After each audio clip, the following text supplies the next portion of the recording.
ಬ್ರೇಕ್ನ ನಂತರ ಟಾರ್ಗೆಟ್ಗೆ ಮತ್ತೊಮ್ಮೆ ಸ್ವಾಗತ. ರಾಮಲಿಂಗಾರೆಡ್ಡಿ ಅವರೇ, ನೀವು ಹೇಳ್ತಾ ಇದ್ದೀರಿ ಮುಖ್ಯಮಂತ್ರಿಗಳು 3 ಭಾಗಗಳಾಗಿ ವಿಭಜನೆ ಮಾಡುವ ನಿರ್ಧಾರ ತೆಗೆದುಕೊಳ್ಳೋ ಮೂಲಕ ಬೆಂಗಳೂರಿಗೆ ಒಳ್ಳೇದು ಮಾಡಬೇಕು ಅಂತ ನಿರ್ಣಯ ತೊಗೊಂಡಿದ್ದಾರೆ ಅಂತ. ಹೇಗೆ ಒಳ್ಳೇದಾಗುತ್ತೆ ನನಗೆ ಅರ್ಥ ಆಗ್ತಾ ಇಲ್ಲ. ಯಾಕಂದರೆ ಈಗಾಗಲೇ BJP ಅವರು ಬಿಡಿ ಅವ್ರು ಹೇಳ್ತಾ ಇದ್ದಾರೆ, ಕೆಂಪೇಗೌಡರ ಕನಸನ್ನು ನುಚ್ಚು ನೂರು ಮಾಡ್ತಾ ಇದ್ದಾರೆ ಅನ್ನೋ ಮಾತನ್ನು ಅವ್ರು ಹೇಳ್ತಿದ್ದಾರೆ. ನಾನು ಕೇಳ್ತೇನೆ, ನೀವು 3 ಭಾಗ ಮಾಡಿದ ಕೂಡಲೇ ಅದು ಹೇಗೆ ಭ್ರಷ್ಟಾಚಾರ ತೊಲಗುತ್ತೆ, ಅದು ಹೇಗೆ ಅಭಿವೃದ್ಧಿ ಆಗುತ್ತೆ, ಅದು ಹೇಗೆ ಆಡಳಿತ ಸ್ವರ್ಗ ಆಗೋಗ್ಬಿಡುತ್ತೆ, ಸುಧಾರಣೆ ಆಗೋಗ್ಬಿಡುತ್ತೆ, ಹೇಗೆ ಹೇಳಿ, ಎಕ್ಸ್ಪ್ಲೇನ್ ಮಾಡಿ. BJP ಅವರು ಕೆಂಪೇಗೌಡರು ಮನಸ್ಸಲ್ಲೇನಿತ್ತು ಅದು ಬೆಂಗಳೂರನ್ನ ಒಡಿಬೇಕು ಅಂತ ಇವರು ಕಾಂಗ್ರೆಸ್ನವ್ರು ತೀರ್ಮಾನ ತೊಗೊಂಡಿದ್ದಾರೆ ಅಂತ ನಮ್ಮ ಮೇಲೆ ಆಪಾದನೆ ಮಾಡ್ತಾ ಇದ್ದಾರೆ. ಕೆಂಪೇಗೌಡರು 4 ಗೋಪುರ ಕಟ್ಟಿದ್ರು. ಲಾಲ್ಬಾಗಲ್ಲೊಂದು, ಮೇಕ್ರಿ ಸರ್ಕಲ್ ಒಂದು, ಕೆಂಪಾಂಬದಿ ಕೆರೆ ಒಂದು, ಹಲಸೂರು, ಅಂದರೆ ಬೌಂಡ್ರಿ ಫಿಕ್ಸ್ ಮಾಡೋದು. ಬೆಂಗಳೂರು ಇಲ್ಲಿಂದ ಜಾಸ್ತಿ ಬೆಳೆಯೋದು ಬೇಡ ಅಂತ. ಯಾಕೆಂದರೆ ನಮ್ಮಲ್ಲಿರ್ತಕ್ಕಂಥ ಸಂಪನ್ಮೂಲಗಳು, ಕುಡಿಯೋ ನೀರು ಇದೆಲ್ಲ ಕೂಡ ಇಲ್ಲ ಅಂಥೇಳಿ, ಇಲ್ಲಿ ನದಿಗಳಿಲ್ಲ ಅಂಥೇಳಿ ಕೆಂಪೇಗೌಡರು ಯೋಚನೆ ಮಾಡಿದರು. ಆದರೆ ಇವತ್ತು ಬೆಂಗಳೂರು ಅಷ್ಟೇ ಇದೆಯಾ? ಆದರೂ 100ರಷ್ಟು ಆಗಿದೆ ಇವತ್ತು. 840 ಚದರ ಕಿಲೋಮೀಟರ್ಗೆ ಅದನ್ನು ವಿಸ್ತಾರ ಮಾಡಿಬಿಟ್ರಲ್ಲ. ವಿಸ್ತಾರ ಮಾಡಿದ್ದಾರೆ ಇವರು. ಆಮೇಲೆ ಯಾವತ್ತೂ ಕೂಡ ಒಂದಾಗಿರಲ್ಲ ಬೆಂಗಳೂರು. ಸುಮ್ಮನೆ ಕೆಂಪೇಗೌಡರ ಹೆಸರನ್ನೇ ಇವರು ದುರುಪಯೋಗ ಮಾಡ್ಕೊಳ್ತಾರೆ. ಅವ್ರಿಗಿಂತಲೂ ಹೆಚ್ಚು ಗೌರವ ನಮಗಿದೆ ಕಾಂಗ್ರೆಸ್ನವ್ರಿಗೆ. ಏರ್ಪೋರ್ಟ್, ಇಂಟರ್ನ್ಯಾಷನಲ್ ಏರ್ಪೋರ್ಟ್ಗೆ UPA ಸರ್ಕಾರ ಇದ್ದಾಗ ಇಲ್ಲಿ ಕಾಂಗ್ರೆಸ್ ಸರ್ಕಾರ ಬಂದ ಮೇಲೆ ಅವ್ರ ಹೆಸರಿಟ್ವಿ. ಇವತ್ತು ಕೂಡ ಸೆಂಟ್ರಲ್ ಏನೋ ಒಂದು ಕಾರ್ಪೊರೇಷನ್ ಮಾಡಬೇಕಂತಿದ್ವಿ, ಅದಕ್ಕೆ ಕೆಂಪೇಗೌಡ ಮಹಾನಗರ ಪಾಲಿಕೆ ಅಂತಲೇ ನಾವು ಹೆಸರಿಡ್ತಾ ಇದ್ವಿ. ಕೆಂಪೇಗೌಡರ ಬಗ್ಗೆ ಅವ್ರಿಗಿಂತಲೂ ಹೆಚ್ಚು ಅಭಿಮಾನ. ಅವ್ರು ಯಾಕೆ ಕೆಂಪೇಗೌಡರ ಹೆಸರು ತಗೋತಾರಂದ್ರೆ ಒಕ್ಕಲಿಗರು ಓಟು, ನೀವ್ಯಾಕೆ ಸ್ಪಷ್ಟನೆ ಕೊಡ್ತೀರಂದ್ರೆ ಅದೇ ಒಕ್ಕಲಿಗರು ಓಟು. ಈ ಕೆಂಪೇಗೌಡರು ಇದಾರಲ್ಲ, ಈಗ ಎಲ್ಲರ ಕಣ್ಣಿಗೂ ಒಕ್ಕಲಿಗರ ಓಟಿನ ಪ್ರತಿಮೆ ಯಾಕೆ ಕಾಣಿಸ್ತಾ ಇದ್ದಾರೆ? ದುರಂತ ಅದು. ಈಗ ನಮ್ಮ ಪಕ್ಷ ಜಾತ್ಯತೀತ ಪಕ್ಷ. ನಮಗೆ ಎಲ್ಲ ಜನಾಂಗದವರು ಬೇಕು. ನಮಗೆ ಕೆಲವು ಜಾತಿಗಳ ಮೇಲೆ ಡಿಪೆಂಡ್ ಆಗಿರ್ತಾರೆ ಕೆಲವು ಪಕ್ಷದವರು. ಆದರೆ ನಮಗೆ ಎಲ್ಲ ಪಕ್ಷರು ನಮ್ಗೆಲ್ಲರೂ ಒಂದೇ, ಎಲ್ಲ ಸಮಾನರು. ನಮ್ಗೆ ಹಾಗಿದ್ದಾಗ ಎಲ್ಲರನ್ನು ಸಮಾನರಾಗಿ ಕಾಣುವ ನೀವು ಎಲ್ಲರಿಗೂ ಸಮಾನವಾದ ಉತ್ತಮ ಆಡಳಿತ ಕೊಡಲಿಕ್ಕೆ 8 ಜೋನಿಗೂ ಒಳ್ಳೊಳ್ಳೆ IAS ಆಫೀಸರ್ ಅಧಿಕಾರಿಗಳನ್ನ ಹಾಕ್ಬೋದಿತ್ತು. ಈಗ 198 ವಾರ್ಡ್ ಇದೆ. ಯಾವುದೇ ಮಹಾಪೌರ 10 ವರ್ಷದಲ್ಲಿ 198 ವಾರ್ಡು ಹೋಗಿದ್ದಾರೆ. ಹೋಗ್ಲಿ, ಆಯುಕ್ತರು 198 ವಾರ್ಡು ಸುತ್ತೋಕಾಯ್ತಾ? ರಾಮಲಿಂಗಾರೆಡ್ಡಿ ಅವರೇ, ಈಗ 3 ಭಾಗ ಮಾಡಿದ ಕೂಡಲೇ ಒಂದು ಭಾಗ ಏನು ಪಾಕಿಸ್ತಾನಕ್ಕೆ ಹೋಗಲ್ಲ, ನೀವೇ ಆಡಳಿತ ನಡೆಸಬೇಕಿಲ್ಲ, ನಿಮ್ಮ ಅಧಿಕಾರಿಗಳನ್ನೇ ಹಾಕ್ಬೇಕು ನೀವು. ಹಾಗಿರುವಾಗ ಈಗ ಬೃಹತ್ ಬೆಂಗಳೂರು ಅಂತ ಹೆಸರಿದೆ, ನಾಳೆ ಹೆಸರು ಚೇಂಜ್ ಆಗುತ್ತೆ, ಎಲ್ಲೆಲ್ಲಿದೆಯೋ ಅಲ್ಲಲ್ಲೇ ಇರುತ್ತೆ, ಏನು ಭೂಮಿ ಏನು ಸೀಳಲ್ಲ ಯಾರು ಕೂಡ. ನಮ್ಮ ಉದ್ದೇಶ ಏನು ಅಂದರೆ 3 ಕಾರ್ಪೊರೇಷನ್ ಆದಮೇಲೆ 3 ಜನ ಮಹಾಪೌರ ಇರ್ತಾರೆ, 3 ಜನ ಆಯುಕ್ತರು ಇರ್ತಾರೆ. ಚಿಕ್ಕದಾಗಿರುತ್ತೆ, ಕಾನ್ಸಂಟ್ರೇಷನ್ ಮಾಡ್ಬೋದು. ಪ್ರತಿ ವಾರ್ಡ್ ಮೇಲೆ ನಮ್ಮ ಕಾನ್ಸಂಟ್ರೇಷನ್ ಮಾಡ್ಬೋದು.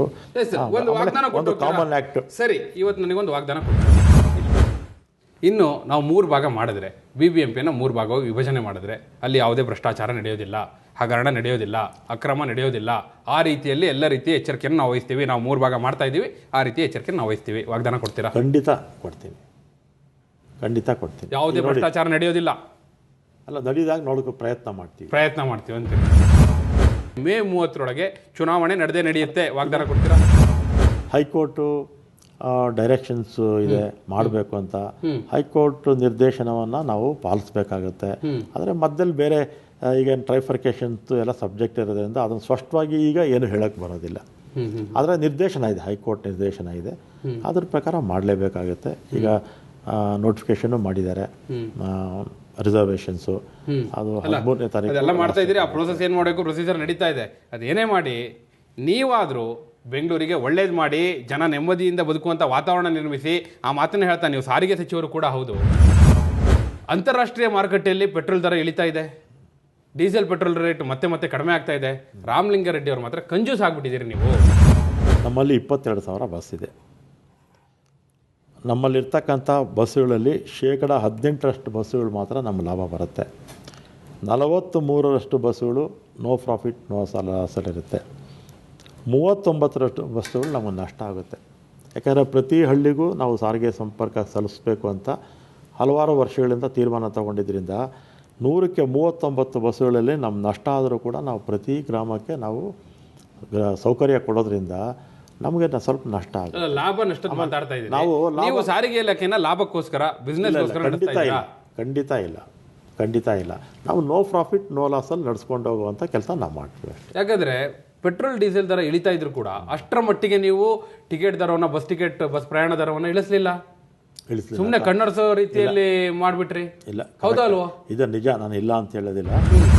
ಬಹುಶಃ ಇನ್ನಾದರೂ ಜನರು ನಿರೀಕ್ಷೆಯಲ್ಲಿದ್ದಾರೆ, ಒಂದಷ್ಟು ಬಸ್ ಪ್ರಯಾಣ ದರ ಕಡಿಮೆ ಮಾಡಿ. ಯಾಕಂದರೆ ಏರ್ದಾಗೆಲ್ಲ ಏರಿಸಿದಿರಿ, ಮೊನ್ನೆ ಒಂದು ಸ್ವಲ್ಪ ಕಣ್ಣೊರೆಸೋ ರೀತಿ ಒಂದು ಸ್ವಲ್ಪ ಕಡಿಮೆ ಮಾಡಿಬಿಟ್ಟು ಬಜೆಟಲ್ಲಿ 1% ಟ್ಯಾಕ್ಸ್ ಜಾಸ್ತಿ ಮಾಡಿಬಿಟ್ರು ಸಿದ್ದರಾಮಯ್ಯನವರು, ಪೆಟ್ರೋಲ್ ಟ್ಯಾಕ್ಸ್.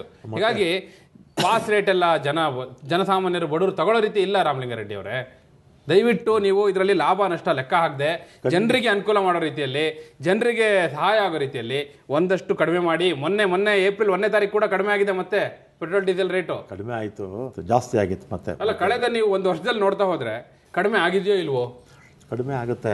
ಆಮೇಲೆ ಡೀಸೆಲ್ ರೇಟ್ ಹೆಚ್ಚು ಕಡಿಮೆ 15 ರೂಪಾಯಿ ಅಷ್ಟು ಕಡಿಮೆ ಆಗಿದೆ. ಇಲ್ಲ, 13 ಅಲ್ಲ, ನಾವು ಬೆಲೆ ಏರಿಸಿದಾಗ ಮೊನ್ನೆದು ಸೇರಿಸಿ ನಾ ಹೇಳ್ತಿರೋದು, ಮೊನ್ನೆ 1ನೇ ತಾರೀಕು ಸೇರಿಸಿ ಹೇಳ್ತಾ ಇದ್ದೀನಿ ನಾನು. ಈ ಸಲ ಮುಖ್ಯಮಂತ್ರಿಗಳಿಗೂ ಹೇಳಿದೆ, ಸ್ವಲ್ಪ ಬಡ್ಜೆಟಲ್ಲಿ ನಮ್ಗೇನಾಗುತ್ತೆ ಅಂದರೆ ಈ ಮೋಟರ್ ವೆಹಿಕಲ್ ಟ್ಯಾಕ್ಸ್ ಎಲ್ಲ ಸ್ವಲ್ಪ ನಮ್ಗೆ ಎಕ್ಸಂಪ್ಷನ್ ಕೊಟ್ಟು, ಆಮೇಲೆ ಈ ಶಾಲಾ ಮಕ್ಕಳು ನಮ್ಗೆ ಸಬ್ಸಿಡಿ ಬರಬೇಕಾಗುತ್ತೆ.